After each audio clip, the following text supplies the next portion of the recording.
On nous a dit de chercher des diplômes. Nous avons travaillé dur et nous avons fait nos diplômes.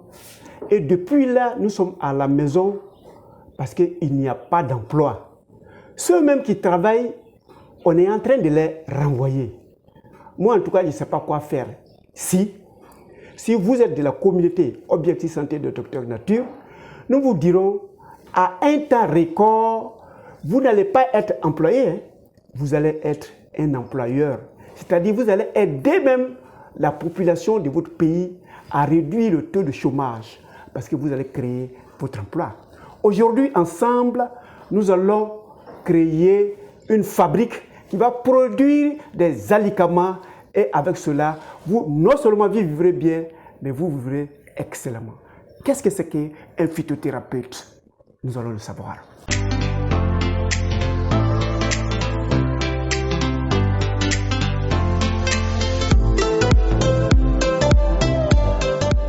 Bienvenue à Objectif Santé, votre chaîne de bien-être, qui vous permettra aujourd'hui d'arrêter ce langage, cette phrase « il n'y a pas d'emploi ». Si, il y en a suffisamment. Aujourd'hui, nous parlerons de la phytothérapie. Le monde évolue et on a besoin de plus en plus d'aller vers la nature, mais on n'a pas de temps parce qu'on est absorbé par nos différentes fonctions. Alors aujourd'hui, nous saurons, si vous qui m'écoutez devenez naturothérapeute, phytothérapeute, vous soignerez les gens, vous allez faire gagner du temps à ceux qui diront qu'ils n'ont pas de temps. Je suis Dr Nature. Je m'en vais vous faire découvrir la médecine de la nature. Si vous vous occupez de cela, vous n'aurez aucun problème financier et surtout pas de problème professionnel parce que nous en créons tous les jours. Aujourd'hui, nous parlerons de la phytothérapie. Alors, qu'est-ce que c'est que la phytothérapie? La phytothérapie, du grec phyto, ça veut dire plante, c'est la méthode de soins à partir de nos plantes. En voilà un exemplaire, ça c'est de la verveine. Donc, pour qu'on puisse se soigner aujourd'hui, avec ce temps de vitesse, il faut qu'on adapte à nos réalités. C'est en ce sens que Dr Nature a mis en place une petite unité de fabrique d'une manière artisanale, mais qui permet non seulement à ceux qui viennent à nos écoles de faire les stages, de créer de l'emploi pour tous nos phytothérapeutes et de créer de l'emploi à tous ces prospecteurs qui ont choisi d'être des commerciaux spécialisés à la médecine. Donc voilà la petite fabrique pour ceux qui choisissent d'être des fabricants de produits naturels qu'on appellera compléments nutritionnels, d'autres diront alicaments, quel que soit le nom qu'on dira. Toi, tu auras créé ton emploi, tu seras quitté au milieu des chômeurs et non seulement tu seras utile pour toi-même, mais utile pour ta population, puisque tu créeras désormais, au lieu de chercher de l'emploi, tu vas créer de l'emploi. Donc, un phytothérapeute, il fait une étude des plantes, ça c'est de la verveine. Quand il viendra, on lui donnera les vertus de la verveine et les différentes méthodes de l'utilisation afin de recouvrer la guérison. Quelles sont les méthodes de soins dans la médecine de la nature? Il y a dans l'utilisation, dans le mode d'utilisation, l'infusion, qui n'est rien d'autre. Vous allez transformer la poudre ou bien la partie pulvérisée des verveines, vous le mettez dans des petits sachets et quand la personne chauffe de l'eau, il chauffe de l'eau d'abord, il va prendre le sachet, il va tremper dans l'eau chaude et les sécrets qui sont dans la verveine qu'on a pulvérisés passeront dans cette eau chaude et il va boire. Ça, c'est l'infusion. Et c'est que la verveine guérit, évidemment, l'eau que vous allez utiliser désormais sera l'eau de verveine, dont aura tous les principes actifs, tous les secrets dans la verveine pour guérir. Si on choisit comme mode de soin la macération, cette fois, on prendra la verveine, on va mettre dans un fût de ce genre-là, on va choisir un tamis généralement long, et c'est de l'eau plate qui prendra tout son temps, qui va sortir les secrets, les principes actifs qui vont passer dans cette eau-là, et on aura fait une macération. On peut choisir aussi de faire une décoction. Cette fois, on prend l'eau plate, on met la tisane et on porte le dé au feu. Les dés vont bouillir à un temps donné. On le sort, les deux refroidissent ensemble et on fait boire. Voilà les 3 techniques utilisées dans la médecine de la nature. Mais on a découvert avec le développement de la science et le mixage entre les différents spécialistes que cette verveine peut être consommée directement comme ça. On peut le transformer en poudre. Ça, par exemple, ça c'est spiruline en poudre. Voilà, ça c'est spiruline en poudre. Ou on peut même aussi le transformer en comprimé. On ne fait rien d'autre. On sort la poudre, on met dans le pastilleur à comprimer, on comprime et on sort le comprimé et on met dedans. Il n'y a rien d'ajouté. Et quand vous allez consommer, avaler ce comprimé, je donne un exemple. Voilà, vous allez l'avaler, la salive va permettre de mouiller et ça va commencer à se détacher et les principes actifs vont passer dans votre organisme et sa capacité de guérison, les indications qui y sont inscrites, évidemment, vous allez les avoir et vous allez guérir. Ça, c'est les utilisateurs.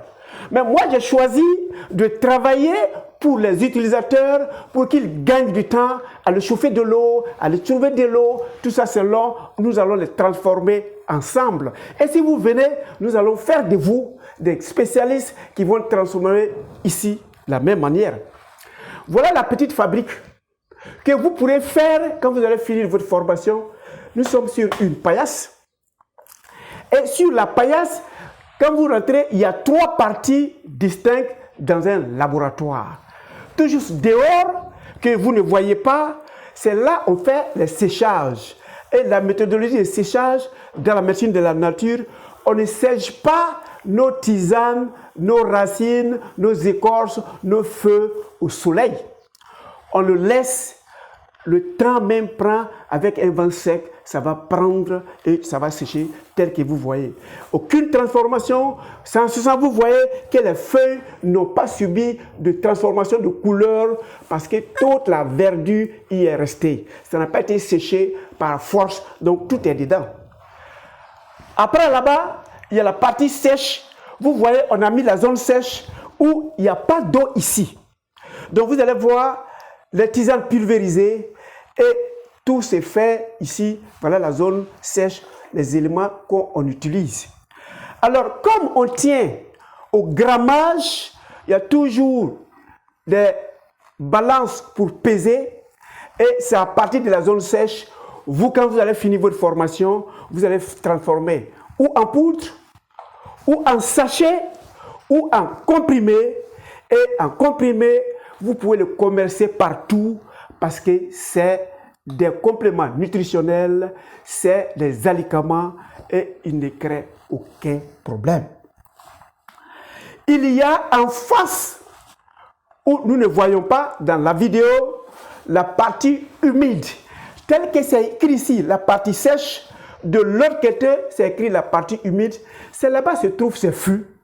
Et c'est là-bas on fait les macérations, c'est là-bas on fait les décoctions, c'est là-bas on fait les infusions. Donc on utilise de l'eau de l'autre côté.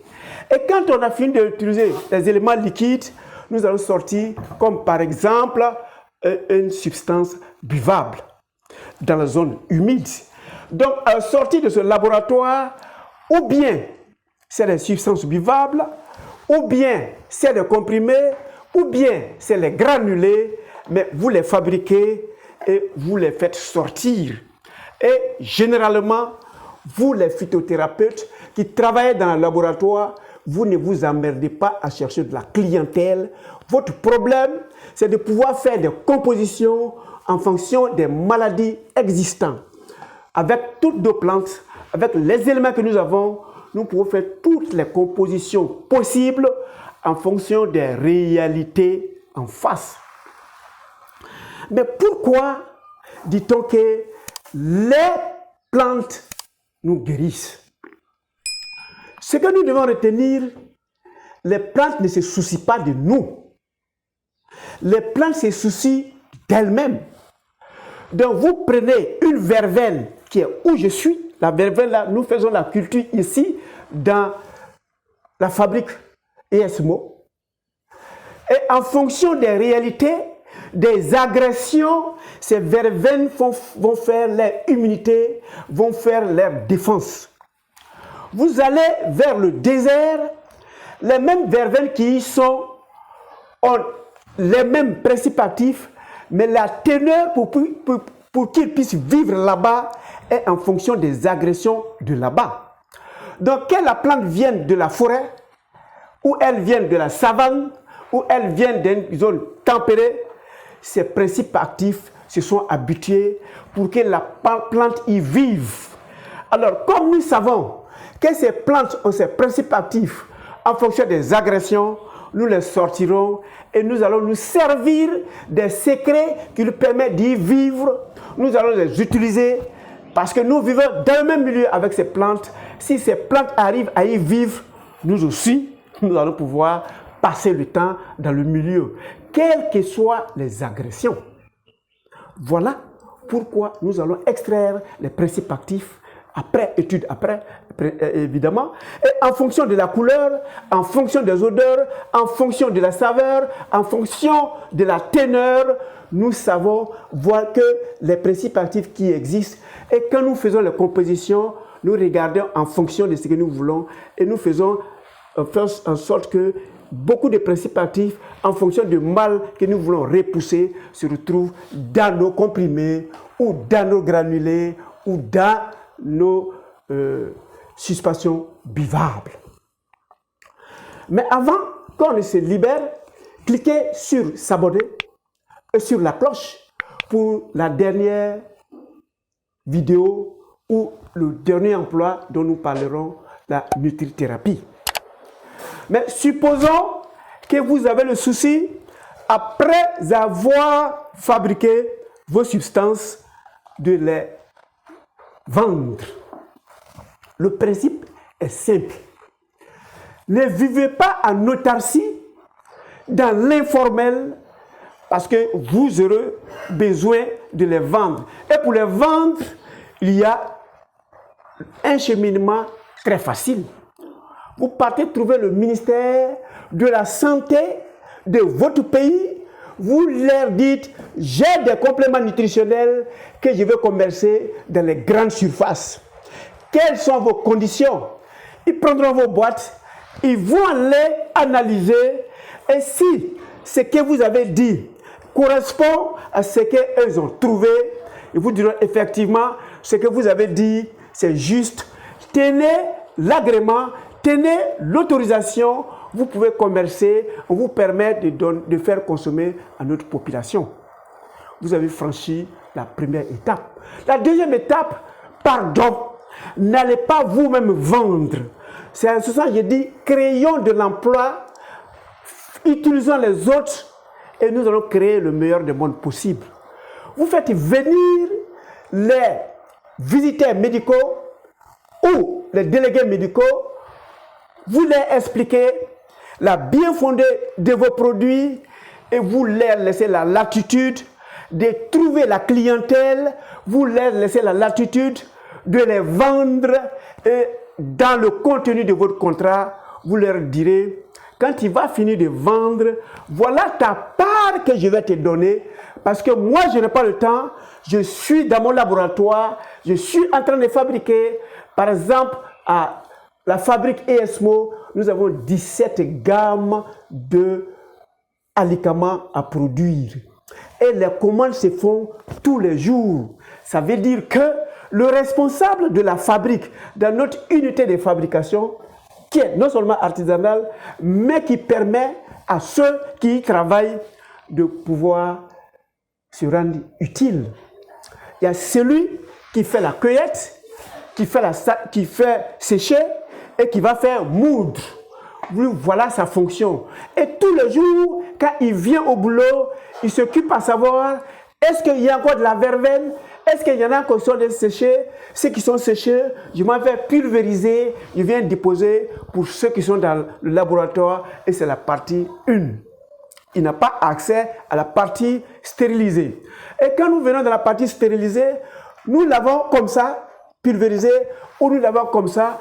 Ceux qui l'ont comme ça sont dans la partie humide et ils travaillent toujours à produire tout ce qui est liquide, tout ce qui est salissant, et ceux qui sont dans la partie sèche vont pulvériser, vont sortir des granulés. Vous voyez déjà, si vous avez choisi d'être phytothérapeute et créer votre laboratoire, vous avez déjà créé 3 fonctions. Il y a celui qui s'en va cueillir, qui fait le conditionnement, il y a celui qui fait moudre, et quand il rentre, ça rentre dans le laboratoire, il y a une zone qui s'occupe des parties humides, donc 2e emploi, et il y a une partie sèche, 3e emploi. Vous, au lieu de chercher de l'emploi pour vous seul, non seulement vous avez eu de l'emploi, mais vous avez créé emploi pour 3 autres personnes. Donc 4 personnes simultanément sont sorties à partir de votre laboratoire dans le chômage. Et ceux qui vont aller commercer, comme l'étendue de votre pays est grand, il ne peut pas lui seul tout faire, il sera peut-être le directeur commercial et il va prendre des jeunes gens en fonction de leur zone, ils maîtrisent la zone, ils vont aller commercer, là-bas encore, vous créerez de l'emploi. Et je n'ai pas tout dit. Ceux qui vont guérir vous béniront parce que vous avez contribué à leur permettre de recouvrer la santé. Vous ne l'avez pas vécu inutilement. Donc nous vous attendons pour faire de vous de grands phytothérapeutes et vous aider à créer votre petite unité de fabrique afin que nous puissions avancer dans la médecine de la santé en phase ou en parallèle avec les autres spécialités qui sont autour de nous. Retenez que l'objectif de Docteur Nature, c'est votre santé, surtout votre santé financière. Pour vous qui êtes à la maison, laissez tomber les diplômes qui ne vous ont pas servi, ceux pour lesquels vous êtes parti faire, mais l'intelligence que vous avez eue, nous allons le conjuguer et vous allez être très utile pour votre pays et pour le monde entier. Ensemble, nous allons créer le meilleur des mondes possible. Portez-vous excellemment bien et on se voit pour la 5e et dernière vidéo.